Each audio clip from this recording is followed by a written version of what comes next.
Hey, good morning. It's Blasted or Stash Shit, episode 152. I didn't write it down. That's a question mark. This is the weekly show where we pick up our comic books and review what's good, what's bad. Blast is something that's a turd. We flush it down the toilet. Stash is we hold and love and cherish it forever.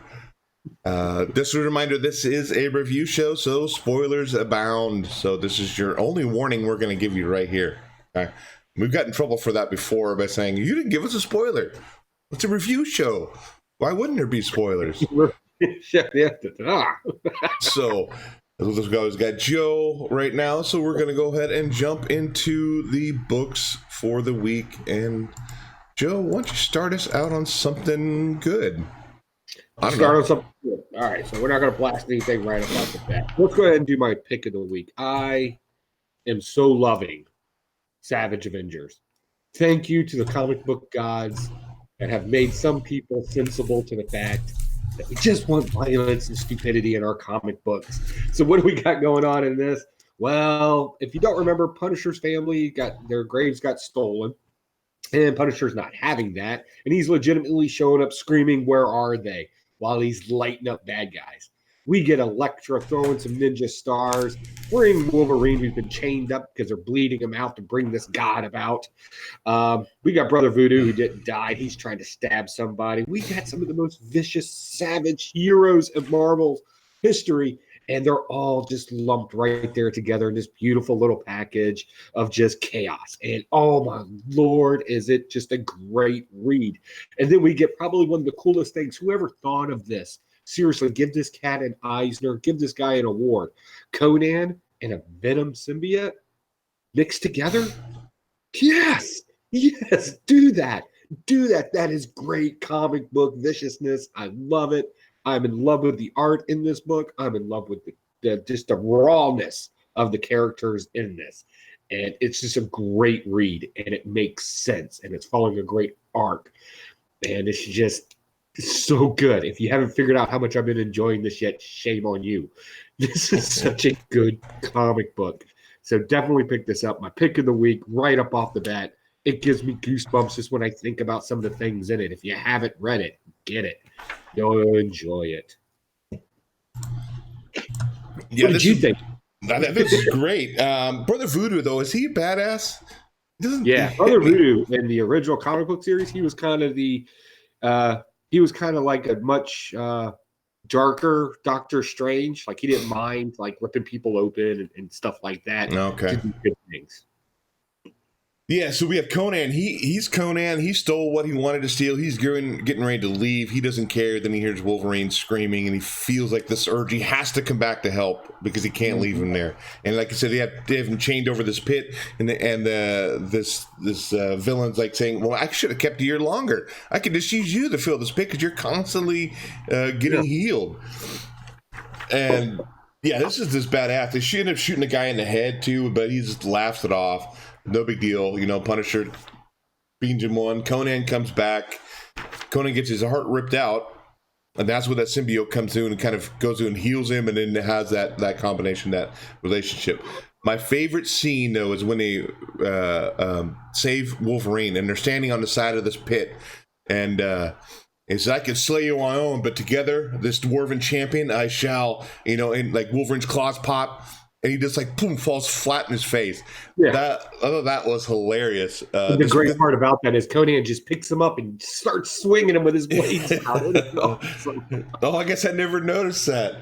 Huh. Yeah, it's right next to it. It was hilarious. I LOL'd out loud. Oh yeah. Okay, now I see it. Okay, I didn't look closely at those two panels. He just picks him up and starts swinging him. But that's when Conan gets a little too cocky and think, "I'm just going to kill this guy on his own," and the guy ends up ripping his heart out. And that's what I'm saying. That's when Symbiote comes in, and they have that cool relationship. But the Morrow God is here, so we're going to figure out how the Savage Avengers are going to defeat the Morrow God. But this is definitely a stash. It's just pure testosterone-driven violence. It's nothing. There's nothing no deeper meaning to it. You can't go, what are they trying to tell me here? Nope, it's just ripping people open and going for it. So it's definitely a stash for me.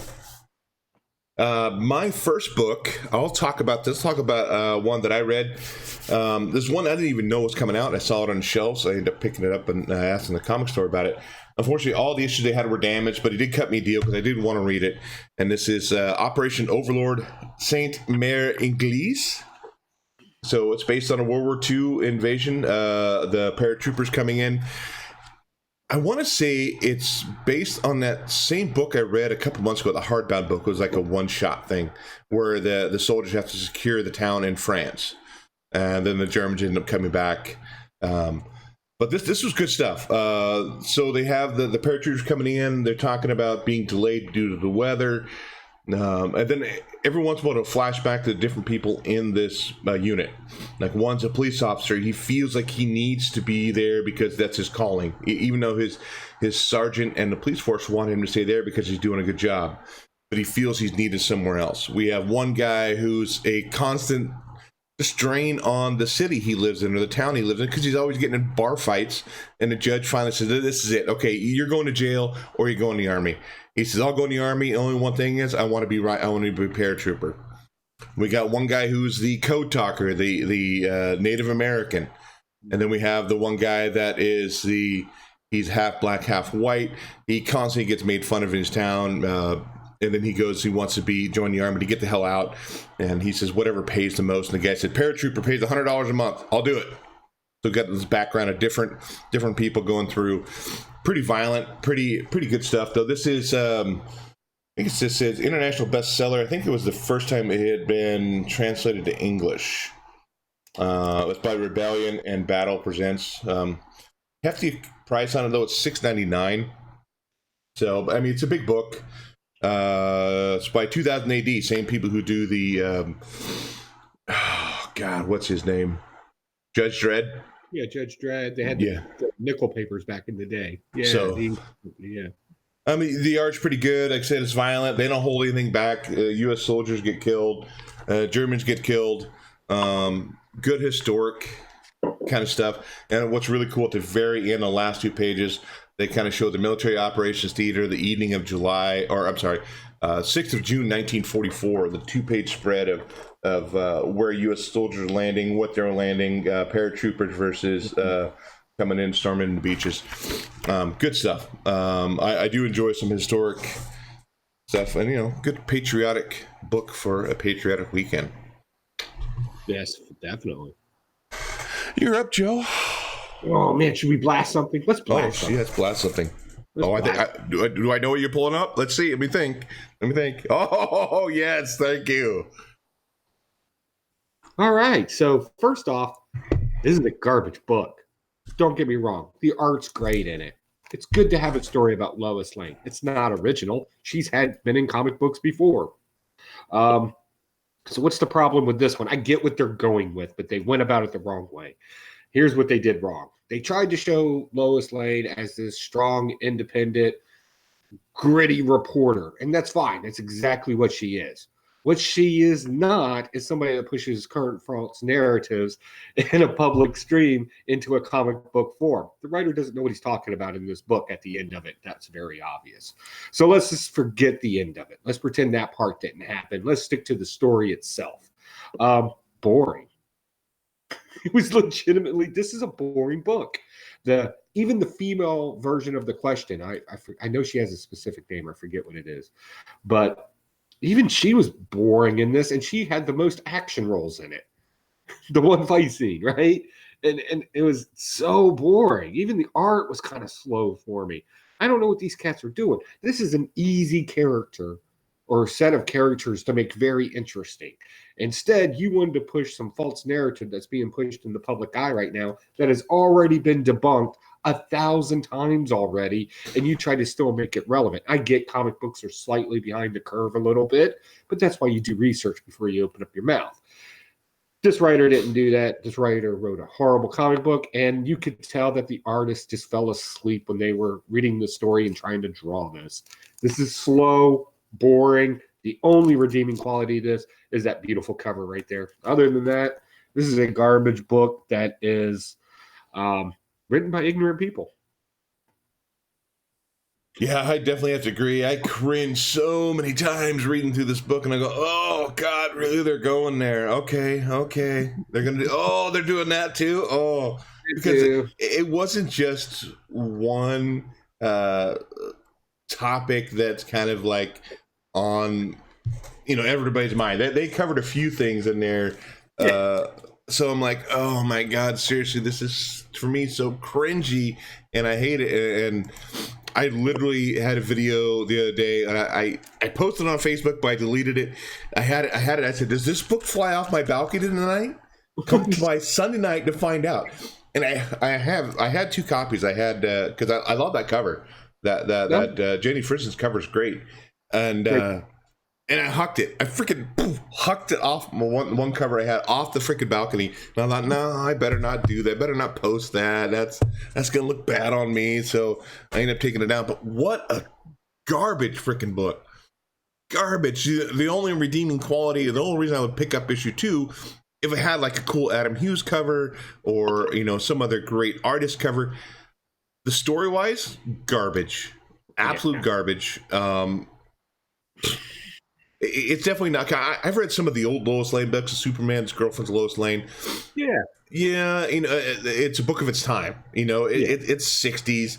It's more of the damsel in distress.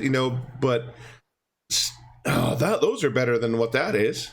Even Lois Lane, even when that series progressed, it got into social issues, but I don't think it was bad as what this is here. Good Lord. Yeah, I don't get why. I don't understand. Well, let me put it this way. They want Lois Lane to be a hero. Fine. Make her a heroine. Here's how you do a heroine. You create a hero's arc, right? Like there's something they want. They have to get it. They have to work hard to get it. They get it. Not ta-da. This is bad story writing. It's garbage. But we got Paul in the room. Paul, did you read Lane? Did I what? Did you read Lois Lane? Yes. Oh my God! Give us thoughts on it. I thought it was good until it got too fucking political. We were just going off on it, saying how it was just overly political, and I hucked one of my copies off the balcony of my house because I was so irritated at the damn book. I didn't even put it in my list of books to review. I was so fucking mad. I thought it started out good. It had potential, and then it just... Yeah, we're saying the only redeeming quality was the Jenny Frison cover on it. Other than that, it was just absolute garbage. And it said before, it tackled not just like the top kind of about collusion and all that crap, but they talked about women get seen that way and men don't, blah blah blah. I mean, there was a whole bunch of that garbage throughout the whole thing too, and I'm like, come on, give me a break. So the whole thing was just a turd show. It's like I said, put it on with. You want to make the argument. I've been thinking about this for a while because I'm very critical of these comic books that are getting a little too on this false narrative thing. And somebody actually posted in an Instagram message to me, well, why don't you write a female superhero comic book?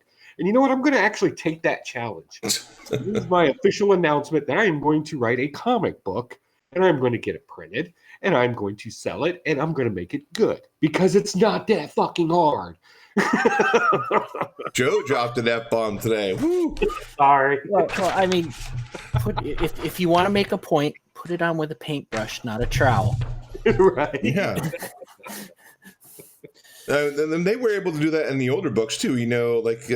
Just like with X-Men's a great example of that. I mean, they tackled social issues, but it wasn't like absolutely just cramming it down your throat either. Like that was. Good Lord. Okay. We talked about Operation Overlord. I'm not sure if you read that. Nope. We talked about Lois Lane. What else we talked? We talked about Savage Avengers. Didn't get to it. Okay. Oh, you're gonna love that. I read everything this morning that I read. Well, why don't you start also with the book there, and then Paul? Deathstroke 45. Okay. Big change there. Sea of Stars 1. Okay. Walking Dead 193. Okay. Cap and Invaders Bahama Triangle 1. Okay. And FF Prodigal Son 1. Okay. You want to start off one of your books, and then we'll move forward from there? All right.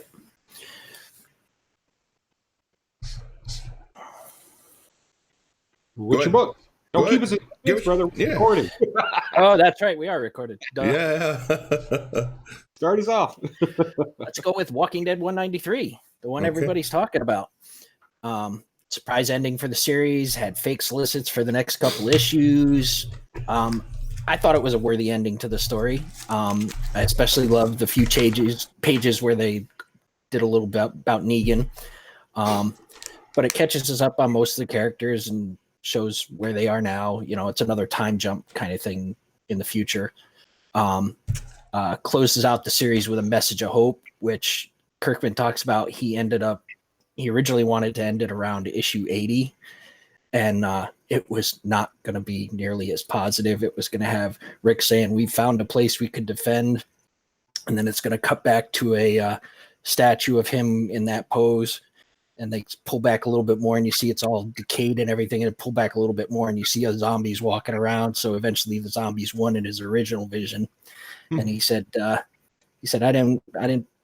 He said, that's how all my stories ended when I was younger. He says, now I think this is a better ending for the series. So I liked it. I think like I said, I think it's a worthy ending for the series. I don't know if Joe read it, but I know you probably did, Dave. Oh, I definitely did. Yeah, too. I was shocked because I did see the other solicits, and they said, meet Sheriff Kapoor, whatever that guy's name is. I'm like, he looks a lot like Rick Grimes there on that solicit. And they show him in here. Yeah, he does kind of look like Rick Grimes, maybe a little darker complected. But same big beard, same badge, same gun, and everything. So, yeah, this was a bigger issue, extreme size issue. And it was great to have that time jump. And it kind of showed how... oh my God, what's his name? Rick's son. Why can't I think of anything? Coral. Yeah, Coral actually reading the story to his daughter of The Walking Dead, essentially, of his dad. So we don't know if this is like very meta, as in this whole book series has been just a story time with his daughter kind of thing, kind of violent, you know. But that is a theory that's been going along, that in the end it was going to be Carl reading the story of his dad.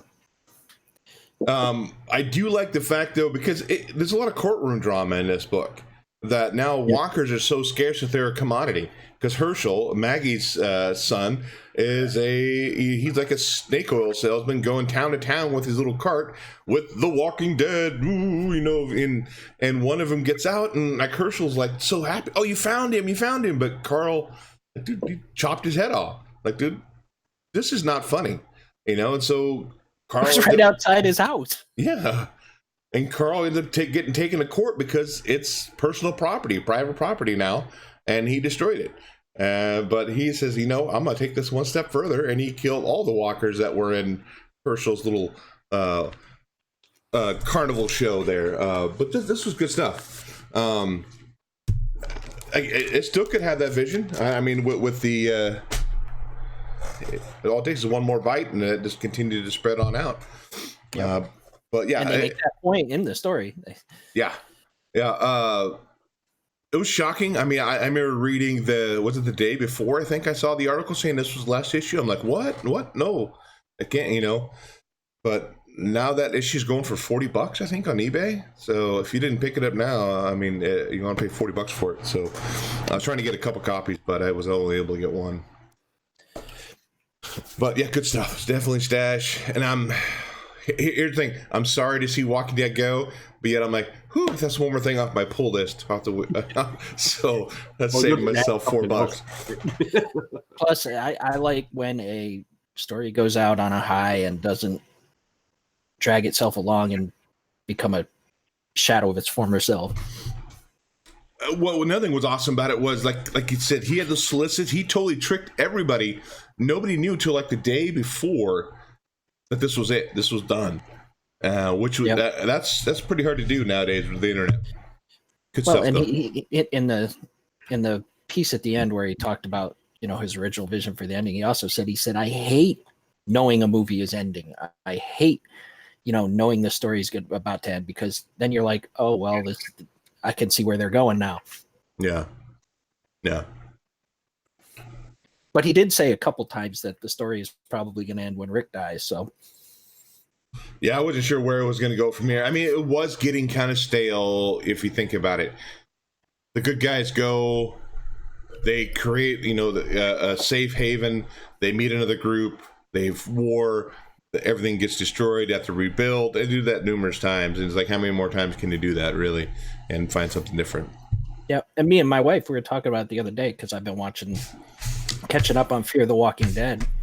And I think that's at this point become a better show than the original Walking Dead show, because one, they're not constrained to kind of follow the comic book, but I think they've also done a better job of killing people off, keeping it fresh, moving the story in different directions. Whereas, again, the original show is much like the comic book. They defend a place, they lose a place, they go to another place, repeat.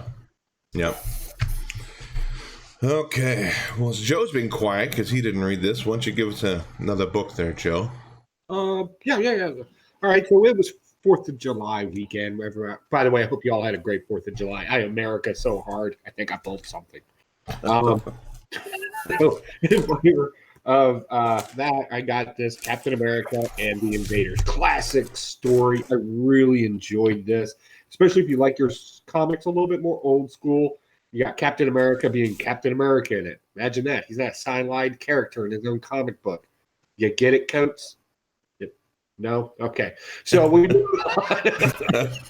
also got the Torch, and we got Namor in this. But in this one, the take is they don't really know each other yet. It's a secret op mission going down to the Bahamas because the governor of the Bahamas has been a little too friendly with the Germans lately, right? So we got to go down and have a conversation.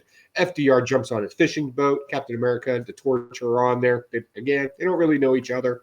They sail out there, and we get Zemo, who shows up in a U-boat. So we got this cool little triangle of fighting going on. Nobody really knows the other one's a superhero, and they do everything kind of secretly away from each other. But just to watch that tie-in and know that this team and what they've done, and to kind of get this little bit of a story, this is great stuff. It's great classic comic book reading. Yeah, this is fun. This was just fun, and it was America, so it was great. Good stuff. Definitely a stash. Yeah, especially you bring Roy Thomas and Jerry Ordway back to a Cap book. Right. This is my petition right here. Get Ta-Nehisi Coates off of Captain America. Put Roy Thomas on there, because this was good Cap. This was this classic Boy Scout Cap, This was just I don't know, just all out great. The art was clean, classic comic book kind of art, like you said.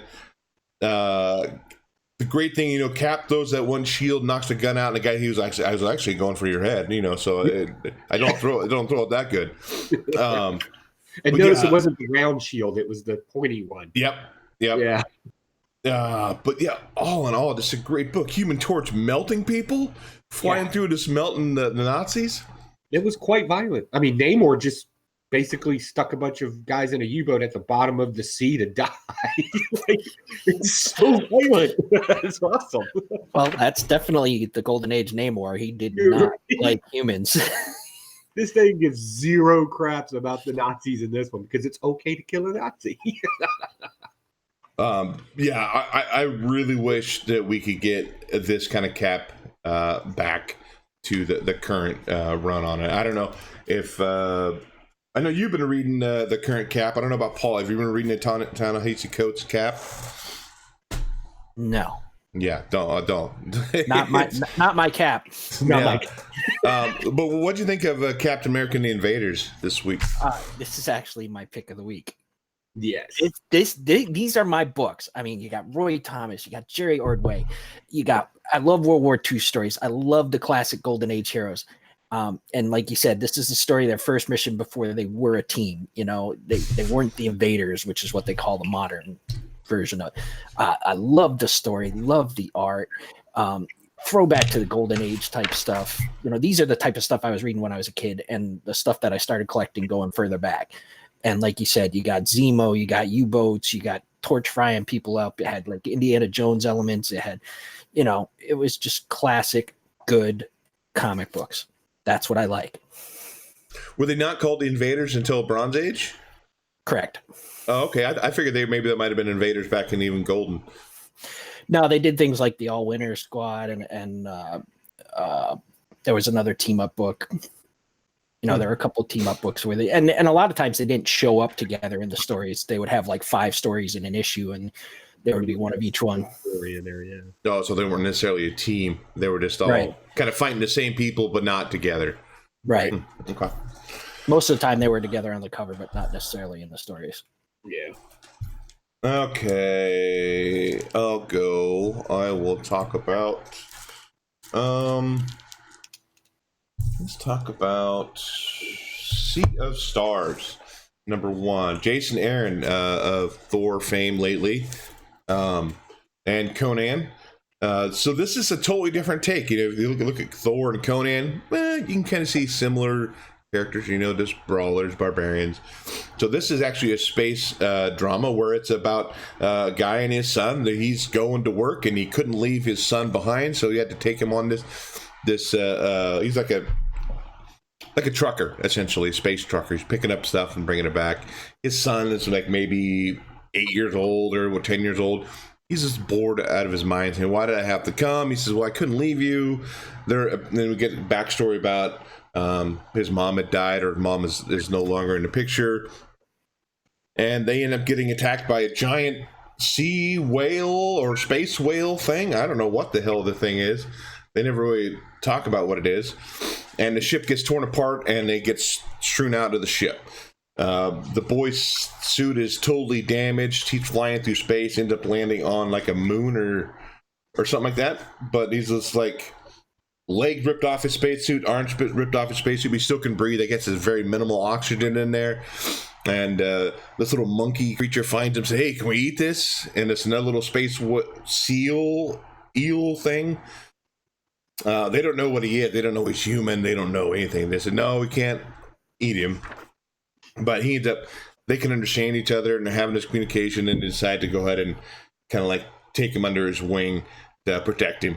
And we think his dad's dead, but at the very end, we find out his dad did survive that accident as well. And he's saying, "Hey, I don't know where you are, Caden, but I'm going to find you." And at the very end, it shows him on this other planet or moon where these big creatures, big silhouette of these creatures coming after him. And he's like, "Oh, this is going to be hard, but, I'm still coming." This was pretty interesting. I guess, it's very much a father's love for his son and doing whatever he can to try to get back to him to protect him. But good stuff. I actually enjoyed this, and I'll pick up issue 2 for sure, just because of that, something relatable, being a father. So, Paul, what'd you think of Sea of Stars? I thought it was a pretty decent first story.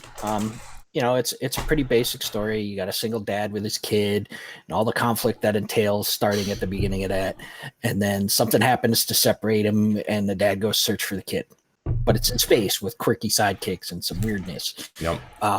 This can go 2 ways. It's either going to be awesome or it's going to suck royally. We'll see. I mean, it has a chance to suck royally. I mean, this, like you said, he's a trucker, the whole single dad, and all. This is the space version of that shitty Sloan flick, Over the Top. He may end up with some alien going. But that is a great movie. Don't you dog Over the Top? That is a classic. But I'm definitely going to pick up the next issue because if either of those things happens, I'm probably going to be there for it. he is wearing the hat, right? He could turn his hat backwards to get that extra power. Yep. Go.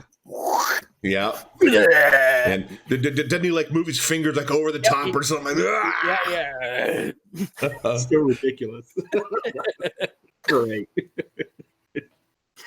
We'll move back to Joe and your next book. Oh, I don't know. Do we want to talk about something good or something bad? I don't know. That's you, man. Let's talk about something surprising because we're talking about independent comic books. So the Space Bandits. This is actually good. Look, I get that some people out there have certain political agendas and all this other stuff like we've already mentioned. But if you want to know how to take the things that you believe and put them in a comic book that people want to read, this is how you do it. This is Kim and Kim, only cooler. Right? Kim and Kim was horrible. It was a garbage book filled with a bunch of preachiness about women. This is women, strong, tough, kicking ass, being smart, doing the right thing. Oh my God. And they packed it into a good story.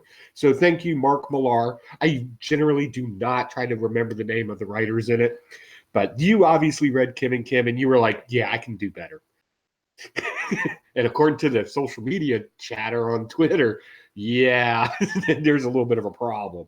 But that's okay, because this is a great story. Reading this, I can see why Netflix is picking this up as a show, because it just seems like something that needs to be on TV.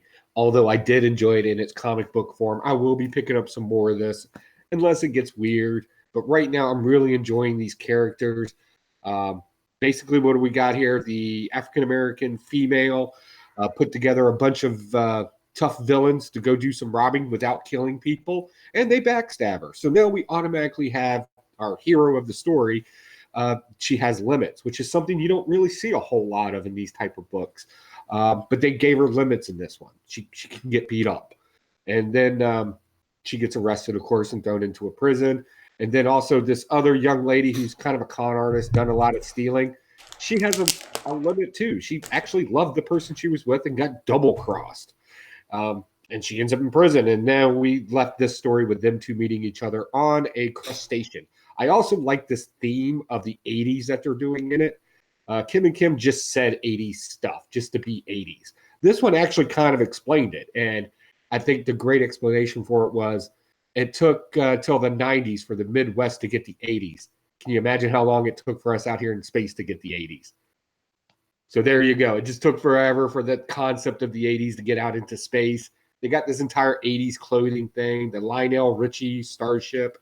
A lot of craziness in here. I love the fact that they don't have to over-explain everything. It's left up to the reader's imagination. This is just good stuff. I enjoyed this. Thank you. Thank you, Mark Millar, and whoever did the art in this. You did a good job. Thank you.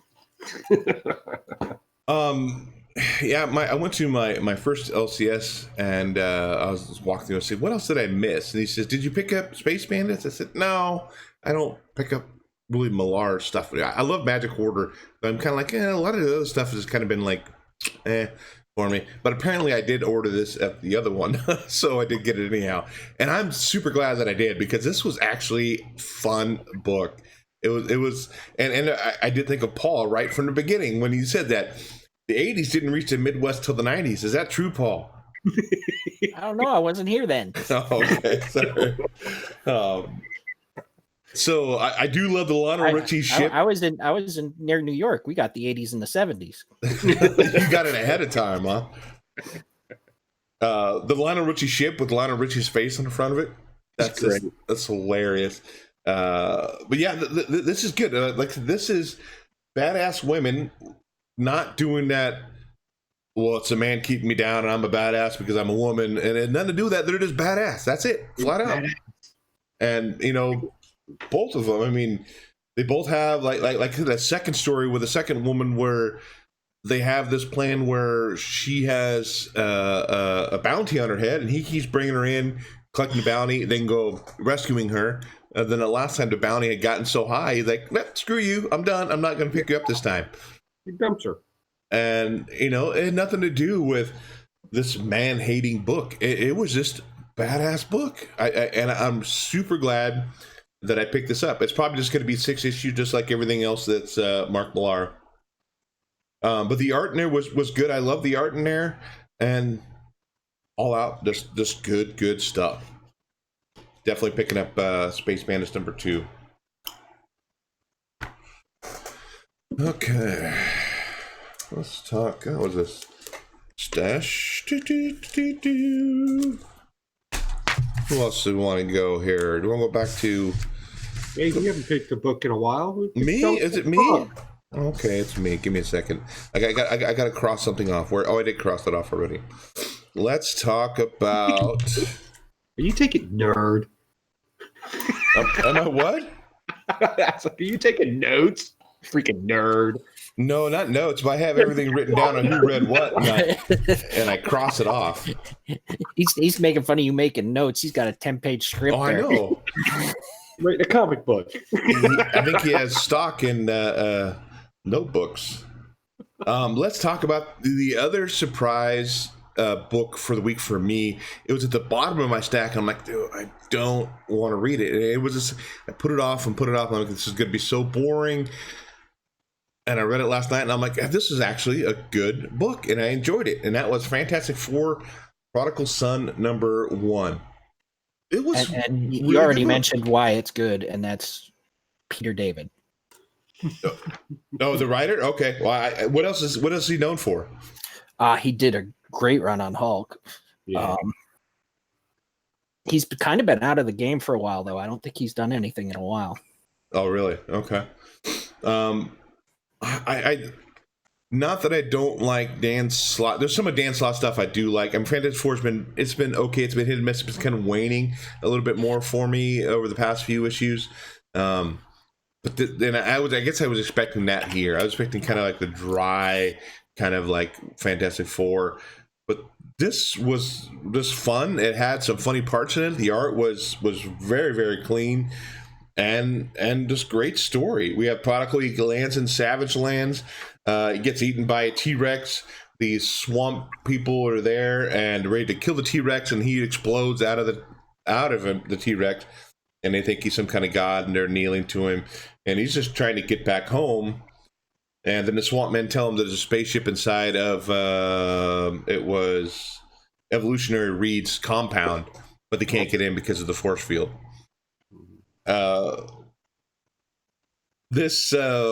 The part where they're racing up on these little ostrich things going up to that compound, and they run into the invisible force field. He says, "What, the invisible wall? I did not see that coming." And I busted up laughing there. But then he says, which I suppose makes sense, because he says that Nick Mantle, and I laughed even again. So this character is actually a pretty fun character. So it was good stuff.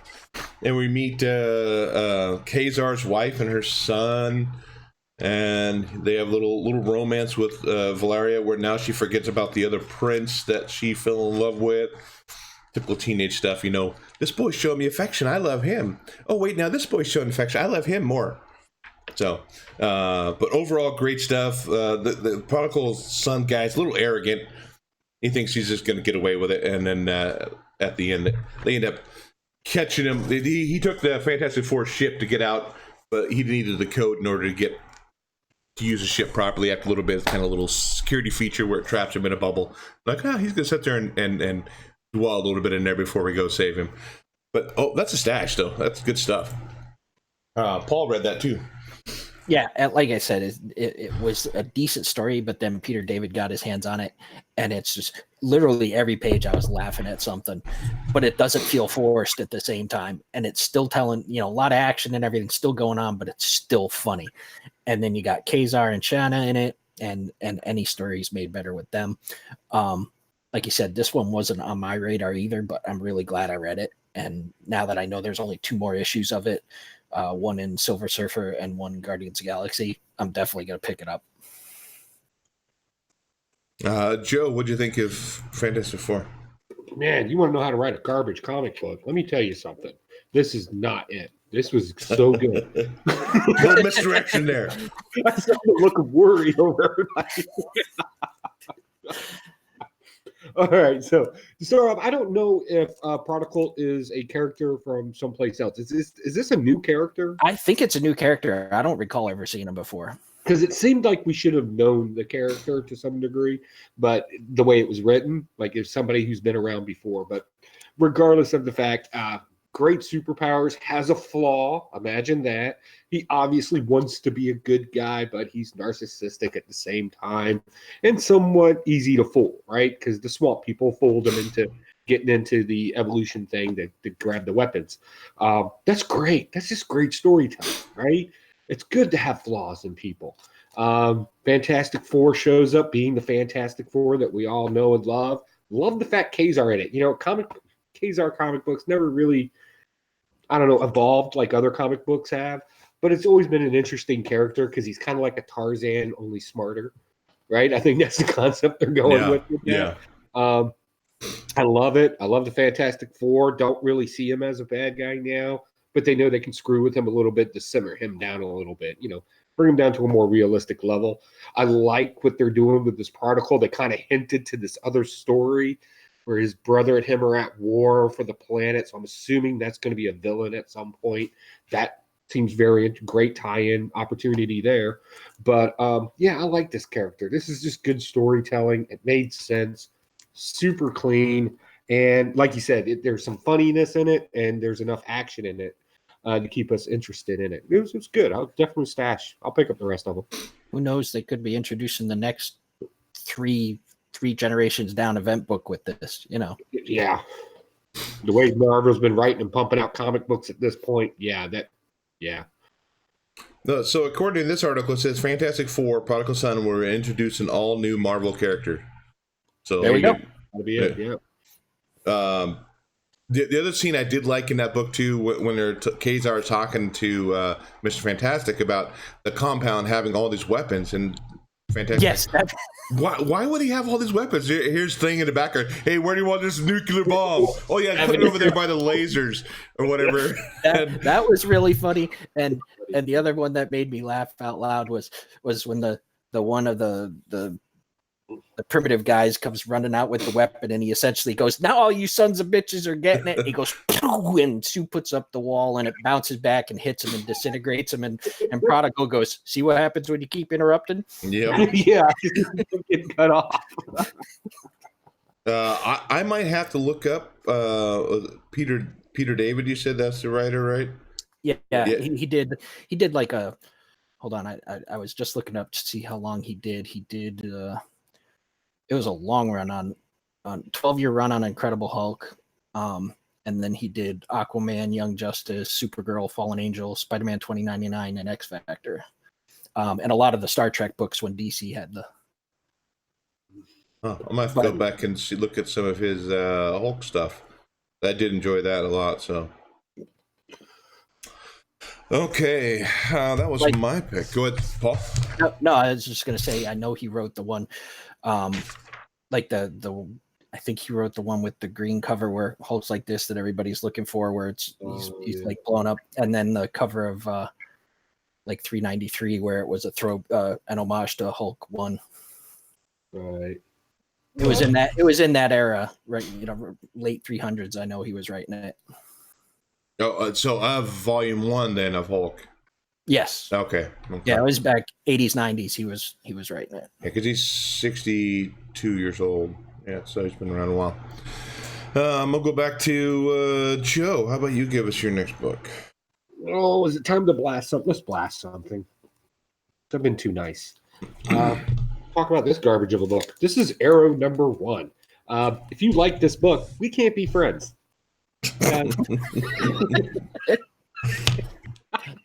Don't hold back now. Here's why we can't be friends. All right, so if you don't know, the character Arrow was first established over in Agents of Atlas, and that was a garbage book, completely racist. All Asians are the same bullshit story. This carries on with this particular character right here. Apparently her power is she can control the wind and she can make winds do things that normal people can't, like detect life forms in a body. Apparently wind can do that. Didn't make any sense to me. She's an architect, super good at her job, loves her city. I get that concept. That's great. And she's also this great superhero that can manipulate wind. And then all of a sudden, buildings that she's designed start coming alive. Now, immediately, my brain shifted to the movie Big, where the tour execs were trying to make Transformer building robots, and Tom Hanks was like, this is stupid. This is not even, how do you play with this? And he's like trying to play with it, and it doesn't make any sense. And then there's this monster coming out of the sky, and it's like falling down on Shanghai, and it looks stupid. The art in this is, it's saving grace. I'm not a fan of Magna art. I'm not into that kind of stuff, and a lot of that's in here. The Asians with the really big round eyes. Why is that a thing? I don't know. Are you saying they don't? Yeah, this is stupid. And then just to make things even weirder, they put a second story in here. I actually like that one more than I did the main story in this one. Her and Wave, another character from Agents of Atlantis, are hanging out. Apparently, she got kicked off of a Asian team of superheroes. And they kind of want their stuff back from Wave. And Arrow and Wave are like, no, you can't have your stuff back because, we took it. I'm kind of okay with that. That's kind of tough. But, yeah, I'm not really sure what they're trying to do in this story. Like, there's a cosmic threat. I get that. Why are these buildings coming alive and then this other thing coming out of the sky? What's the connection between the two? If you made that connection in the first issue, I might get a little hooked into that.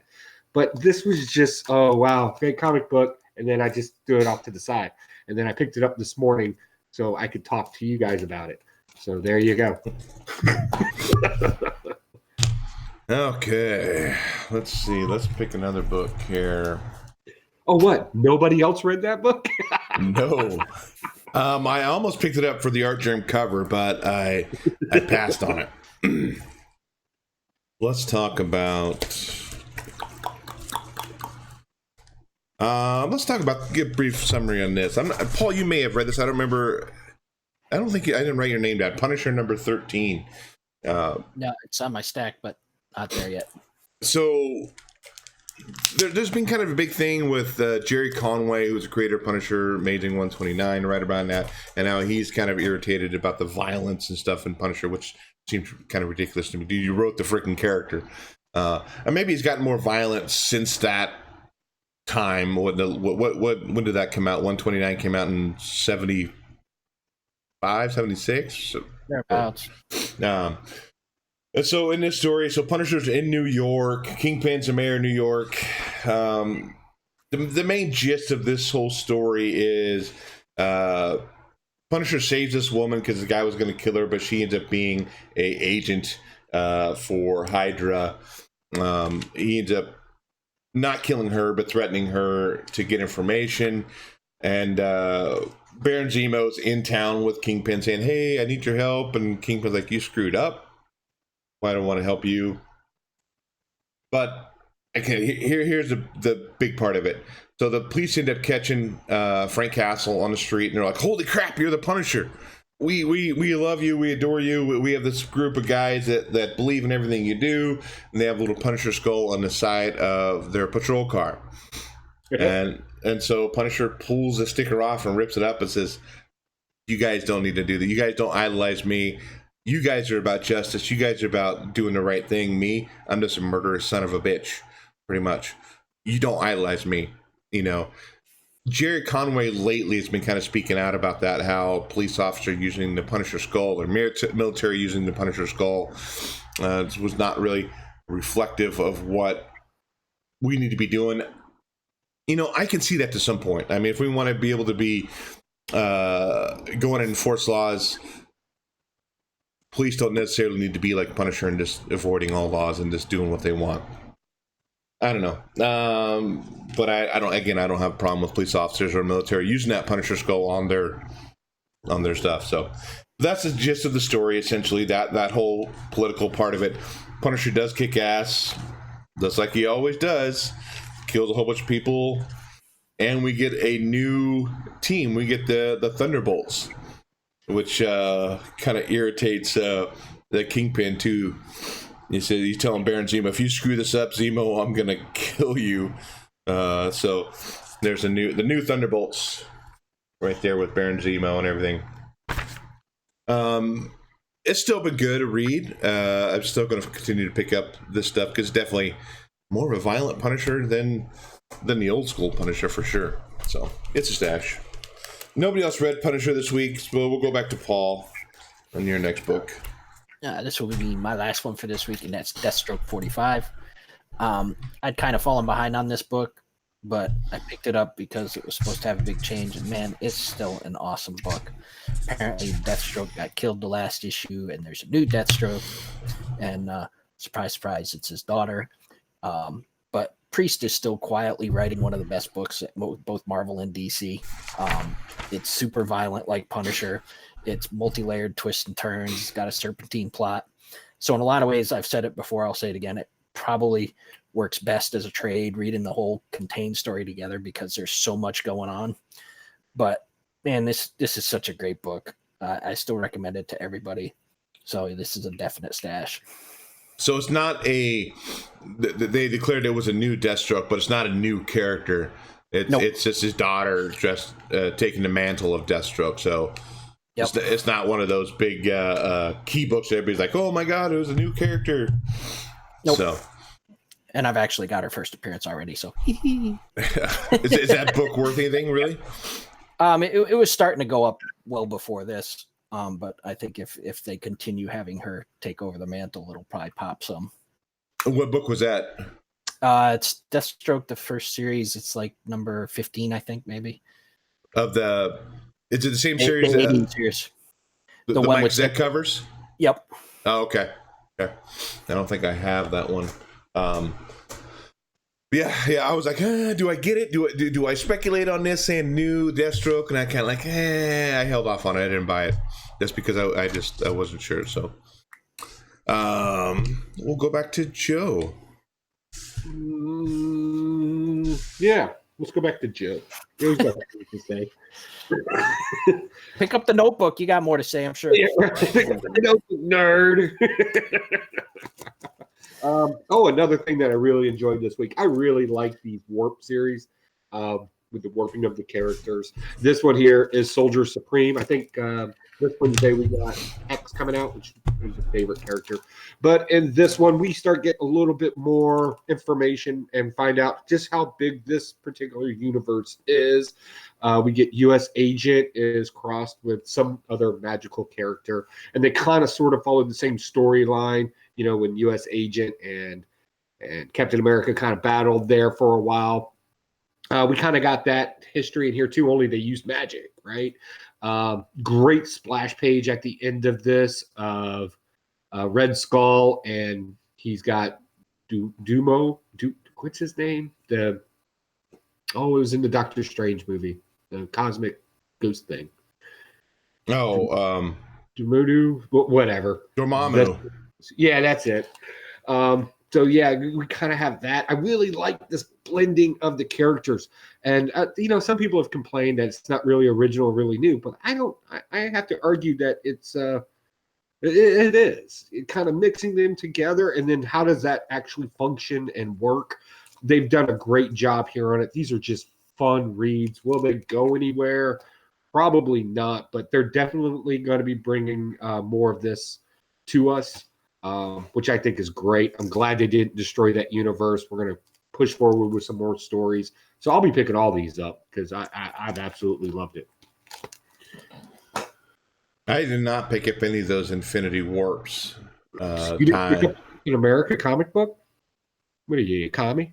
Oh, yeah. Is that what it is? No, this show is Doctor Strange and Captain America, right? Yeah. Yeah, I didn't pick up any of those. I don't know. None of them appealed to me very much.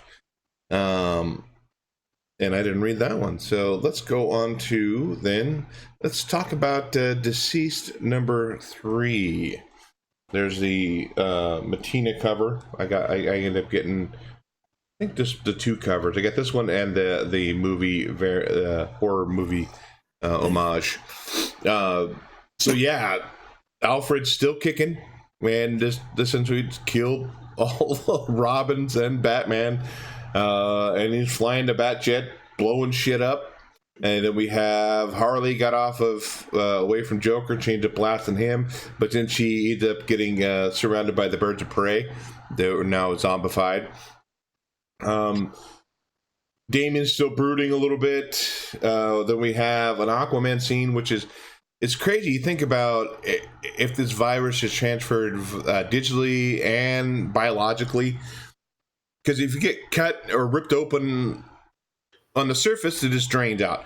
If it's in the water, it's going out everywhere. That means there's more chance of infection, which is kind of, I never even thought about that, which was really kind of cool because Aquaman's just tearing shit up, and which is drawing the sharks, which it's good stuff. And then we find out poor old Superman, his dad is infected, and I don't know if he doesn't kill him. It doesn't look like he just traps him. Yeah, not as good as the last issue. Last issue, I love the whole Green Lantern and Green Arrow and Black Canary camping and that whole scene. That was great. Not as good, but still definite. It's a stash, and I'll continue to pick up this whole series as well as the one shot that's supposed to be after this series is over. So, what do you think of DCeased number 3, Joe? Yeah, I love this cover. I almost thought it was kind of like a tongue-in-cheek joke with all the Wonder Woman covers of her doing all the great poses and everything, and they're always magnificently drawn. And then we get this creepiness right here. Ha ha ha ha. Looks like an old boss of mine, but this has been a great story, and I think issue 3 is just to give us a better scope. Granted, I agree it wasn't as good as issue 2 or issue 1, but I think they were really trying to just give us a scope on this one about how far-reaching this particular disease, we'll just call it that for now, is. And thank you. Somebody actually made the Fish Whisperer interesting for a change. I've always hated Aquaman. I thought it was like the stupidest fish whisperer. Get out of here. I can control waves. I hated that stuff. And what they do? Well, if you turn him into a villain and make him a zombie, it's pretty freaking Jaws level scary that he's underneath you. I like that. Thank you. So somebody actually was able to make Aquaman cool. So that's awesome. And no, I didn't care for the Aquaman movie because you're wait a bit, the movie. No, I didn't care for that. It's stupid. We actually make it. Aquaman makes a better villain. I'm sorry, but I like this. This was great. It really gave us scope because I think what we're going to get in the next few issues is just some really hard hitting stuff, and this is kind of broadens that scope. My heart sunk a little bit when I found out that Jonathan Kent was infected, and he's locked underneath the barn right now. That was kind of sad, right? Because Superman's they brought it through visually spectacular in there with just the head down, the most simplistic thing ever. Enjoyed that. I thought that was great. And yeah, Damian is brooding because as much as he argues with his dad is dead.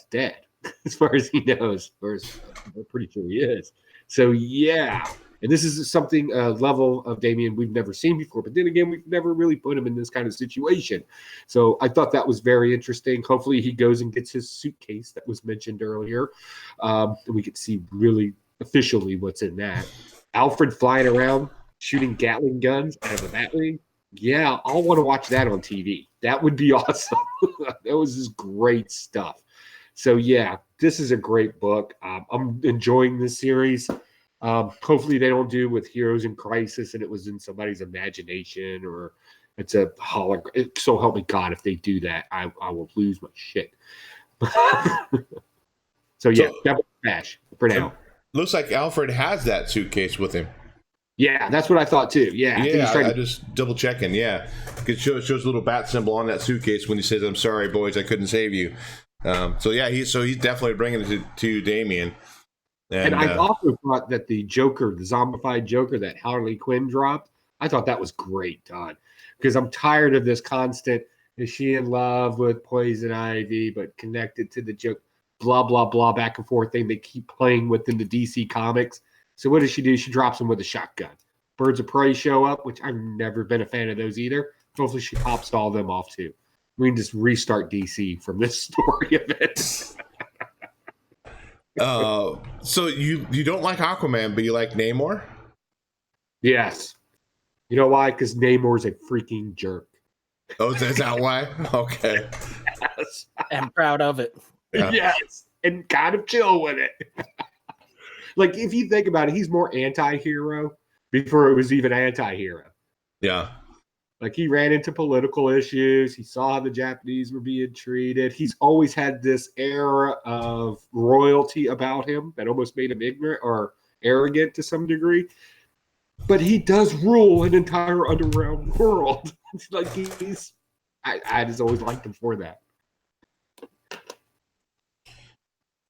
Okay, I gotta flip through this because I don't remember a whole lot. I read it, I think, the first day. Let's talk about Immortal Hulk number 20. Yeah, so we get some more scenes. So always starts off with a quote. I know Joe. Where'd Joe go? He disappeared. He doesn't want to hear what you got to say. He always talks about the quotes. He loves the quotes at the beginning of the book. This is now the hour of death and rebirth. Timothy Leary, psychedelic experience. So, little flashback. So at the end of the last book, Hulk is killed because Red Harpy ends up ripping his heart out. But we find out that's to kind of restart him. It wasn't necessarily to kill him, but it was to kind of restart his healing process. He does go down to hell, the one below all, and he's talking to his father. And they talk about the gamma is not necessarily a scientific, but a kind of a biological thing, I think. Mystical. Yeah, it's magic. So they talk about the one above and the one below, and he's kind of in this limbo, doesn't know what's real anymore. And he ends up seeing his mom down when he's talking to his father, and his mother. He's trying to get his mom to acknowledge him. She's just ignoring, not looking his way. And then and there's little dialogues. Can you see me? Do you know who I am? Throughout this whole book, you're trying to figure out, is this Bruce Banner talking? And we find out at the end it's somebody completely different. So the Hulk is totally regenerated, and then the Red Harpy and the Hulk go at Abomination, tearing him down, ripping. Is it Rick Jones, the Abomination? Yeah. Rick Jones, bitch. Ripping him essentially out. She has this little body, a little tiny little body. Not sure if he's going to live or not. But that's kind of how it ends. But then we have this little piece where this really thin skeleton-like Bruce Banner's on this little asteroid, and that's when Metatron shows up, and that's where this ends. So we're going to see where Metatron kind of fits in. Maybe he's the one above all, and so we don't know yet. Still a good read, and still can continue to pick up Immortal Hulk. And Joe? Yeah, this was cool. This is great. Now, first off, right up off the bat, you know me, but you can't just put quotes and references in a comic book and me not look it up. So the psychedelic experience that they mentioned on before there is a meta, I guess the best way to describe it, but it's basically a meta book based on the Tibetan Book of the Dead. So it's like a manual for that book.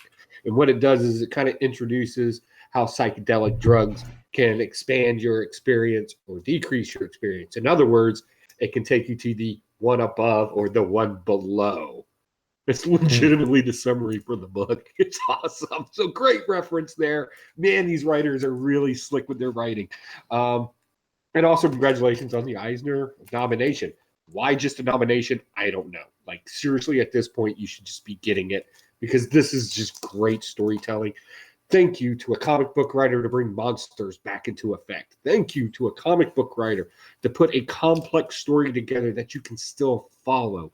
Thank you to the artist for making just visually stunning references throughout the book and even in the action scenes. This is a great story, and I love where we're going with this. And I love the fact that we have three kind of vague hints in this comic book. We get the Metatron, which is right there at the beginning. By the way, Metatron, I'll talk about that when he gets released. That's also an interesting word, and we'll talk about that later. But we got the Metatron happening. We got Thunderbolt Ross is out of his grave. That's right, yeah. Right? He broke through. He's free, right? And then we get the, what's my favorite one? Oh, yeah, more this Doc Samson and kind of his role with the Gamma. I don't much care for this Gamma team. Basically, it's just Alpha Flight, just a different letter. Kind of lame. If you like Alpha Flight, I'm sorry. Read better comic books. But hey, I have the whole run of Alpha Flight. I don't think I've ever read it, but yeah, everybody does. Every law box around the United States. But anyway, but I do think that Doc Samson's going to be doing something kind of important here soon. And the only reason why I say that is there's no reason to keep basically a psychiatrist around unless you're going to dive into some interesting stuff. So I'm looking forward to that. That's basically what Doc Samson is. He's just a glorified psychologist with superpowers, which I never know why they thought that was a good idea. But whatever. Make it interesting. That would be cool. So, yeah, 3 little tidbits there. Immortal Hulk going strong. Nobody's talking bad about this comic book. If you are, it's because you just don't understand comic books. This is just great stuff. Thank you. Who's the writer of this? Again, I always try to ignore writers' names. Al Ewing. Al Ewing? No. Yeah, Al Ewing, yeah. Ewing, yeah. I purposely try to ignore the names of storybook writers. That way I'm not biased when I read them. Like, I don't have a personal connection with the person. But every now and then, some of these writers, they just pop out with something really great, and I just got to know who it is. Okay, we're just over an hour, so I will start our lightning round. Dead Man Logan, 9 of 12. Still continue to be good. Speedball plays a character in here where his powers are totally uncontrollable, so they have to keep him behind like a blast-proof door because it could go nuclear. So that was kind of cool because it seemed like he's just like, oh. He's constantly like chattering and stuttering, and it seemed like he just can't. He's doing whatever he can to hold it together. But this is still continuing to be good. Sabretooth is closing the gap on Wolverine. The other 2 books I have this week I did not get a chance to read, and I'm kicking myself in the ass right now because it's the last issue of the Maxi series, Adventures of Super Sons number 12. I didn't get a chance to read that yet. And the last one, which is continuing, I mean, it's been good. So I'm looking forward to reading this issue as well. Red Sonja number 6, especially when you got a Linsner cover like that. Gotta love it. That's all my books for this week. Joe, what else you got? Oh, I got a couple. Let's run down my Marvels. Uncanny X-Men, congratulations. You've destroyed the X-Men again. Nothing in the X-Men continuity matters anymore because, somebody's mind. Thank you for that. Old Man Quill, speaking of mind games, Old Man Quill apparently has been hallucinating the entire Guardians team with him because they were all dead. That means all this badass stuff that's been going on in here, he's been doing it himself. A little bit of a continuity problem there with things being thrown to him when he fought Fing Fang Foom. Whatever, I'm not getting hung up on that part of it, but it really kind of did it in a more depressing way. So look, shortcut to a cheap story, dramatic. Shortcut, dramatic. Got it? Okay. You horrible writers out there. All right, next. Old Man Logan, loving this. Just like you said, they're all Wolverine gets hooked up with Forge because they just got finished beating the Hulk killer thing, and Sabretooth's on his way, and apparently he's bringing the party. So that's going to be pretty interesting there. Want to see some more of that. Definitely want to see some more of that Speedball character. Love him. Moving on. Cosmic Ghost Rider destroys. This is such a you were waiting for the moment in this, and they left you off on a big cliffhanger in this. We're still playing with some stories from the past where he's changing history. Watcher's got a problem with it. He breaks out a Dirty Harry style gun and points it at Frank Castle, older Frank Castle. But we're on the day where Frank Castle's family gets murdered, and we get left with a blam and a scream of Frank on a black page. What a cliffhanger. Can't wait to read some more of that. Real quick on that book. I dropped that book because I'm like, okay, he's going through, he's messing with Spider-Man and all this other stuff. And I'm like, okay, it's kind of a fun book. I never once thought about him interfering with the death of his family. Never. And that changes that book completely for me. Completely. And so that makes me interested in, I want to go pick up those issues now. We're going to see, because right now the Watcher knows that he's going to try to stop this shooting. And he obviously can't because he explains that it's just going to completely change all of history, right? Or it's going to cause a time problem. We'll just throw that word out there. But Frank Castle doesn't care. He's tired of carrying this burden of his family's death with him all the time. So we kind of get this, 2 right things, but one of them's really wrong, and we don't really know what yet. So it's interesting. definitely, if you like the sub-story to certain comic books, it's a sub-story. And I think the sub-story is what has the substance to it. That sounded weird, but I'll go with it. All right, my last two books, unfortunately, I'm going to blast them both. This was a complete and utter lie. It's Harley Quinn, number 63, and then it has Year of the Villain, The Offer. It's supposed to be a tie-in. It's legitimately 2 panels in the back of the book. I felt I was robbed because this was a garbage Harley Quinn story. Something about her mother dying again and cancer and so sad, so sad. And then everybody laughs it off like it's some kind of goddamn joke. Sorry. But I hate that. It's bad storytelling. They tried to be somewhat nostalgic by breaking into a dollar ripoff bin of a blockbuster movie, and then death apparently was going to take her away. But oops, that's a mistake. I wasn't really supposed to. Why? Why does that even? Why? What are you doing? And then at the end, we see our first real glimpse of the Ultra Lex Luthor kind of walking around making an offer instead of being in a test tube. They say some words.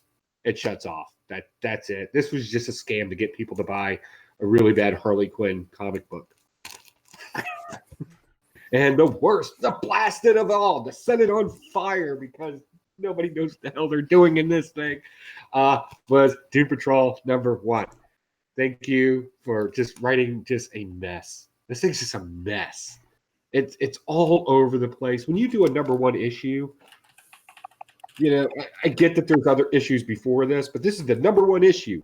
They're referencing the last volume in this that, oh, if you want to know what's going on right now, go back to the last volume and read this issue. And I'm like, no, I'm reading that number 1. I don't have to do that. What are you talking about? And then, of course, everything in here, nothing's really explained. You're expected to know everything that's going on in here because they don't explain anything. This is not a reboot. This isn't even issue number 1. Whatever the last volume dropped off on, this is the next issue. That's all this is. This is garbage. I wish I could review it to you and tell you some of the things that happened in it. No freaking clue.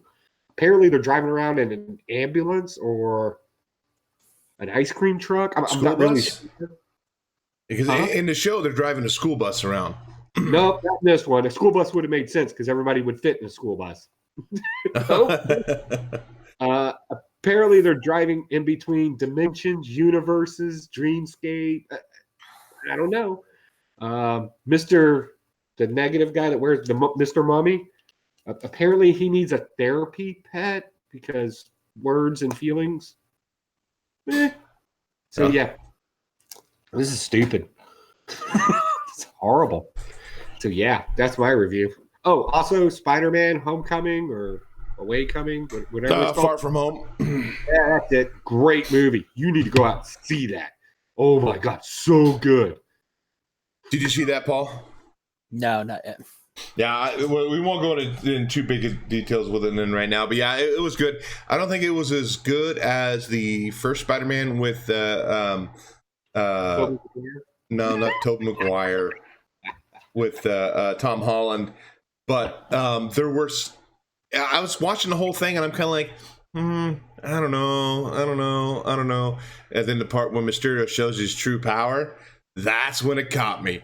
And I'm like, this is good. This is Spider-Man. This is Mysterio. That was awesome. So yeah, definitely a good movie. I got my always get the popcorn tin in the cup every time I go to the movie. Spend a little coin on that, and I got something to put on my shelf.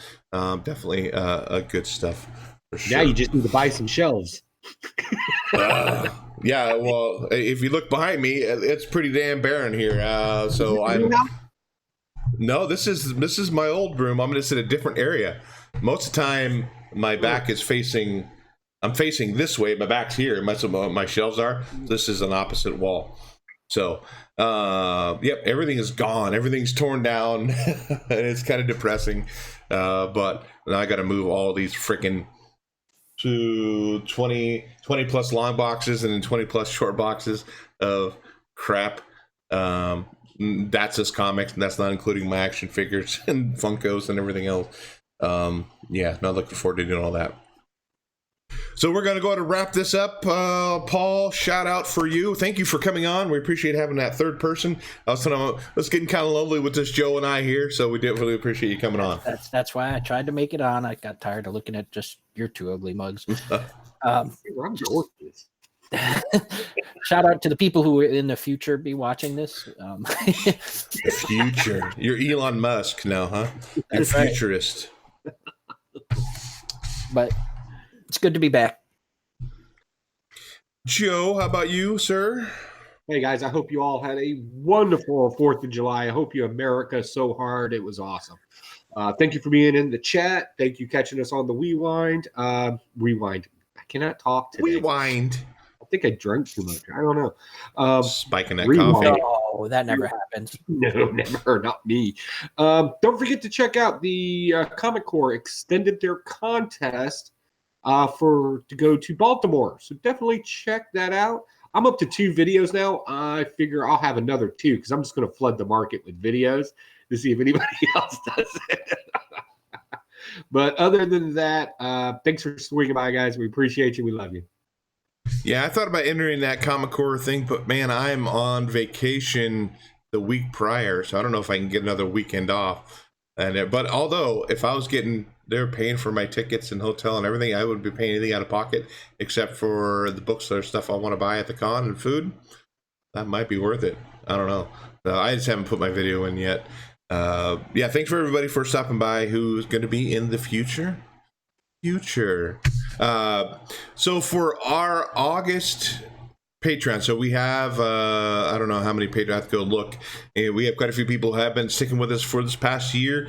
In August, I'm going to be sending a pack out to everybody who's our Patreon, so look forward to that. Just a gift pack of comic books, maybe some stickers and stuff like that. I will announce the winner of the book of June, probably do it on Facebook or Twitter or all those things, so definitely check that out. The last winner, Matthew, I have not got your book yet. It's supposed to be released. As soon as I get it, it's headed out to you. And then, so we have definitely a few options you can choose from now. So he chose the Venom book for last month. I still have Vampirella cover as well as a Black Cat cover for the next one to choose from, Vampirella, Black Cat. So definitely now that I'm ahead with the books, I had the prizes. People can kind of choose, hey, I want this one or this one. So kind of gives them a little more options too. So definitely go check out our Patreon. For $1 a month, you can enter that book of the month, and that's usually $20 to $25 book. Usually some variant coverage, trying to find something a little special out there. We also have our podcast, which is the audio from this. And I want to keep saying the audio from Mighty LJ and I reviewing books, but we haven't done a second one yet. So we're in the middle of moving and everything else. It just hasn't happened. Check out our Facebook page, our Twitter, the Instagram, as the kids call it, I guess, the gram. I don't know what they call it nowadays. I'm too old. I don't care. I don't dab. I don't do any of that crap. So. Or you know, I get called cringy if I do it to my daughter. So with that, thanks guys for stopping by, and we'll, if whether you blast it or whether you stash it, we'll keep reading, and we'll see you next week. Bye. Bye.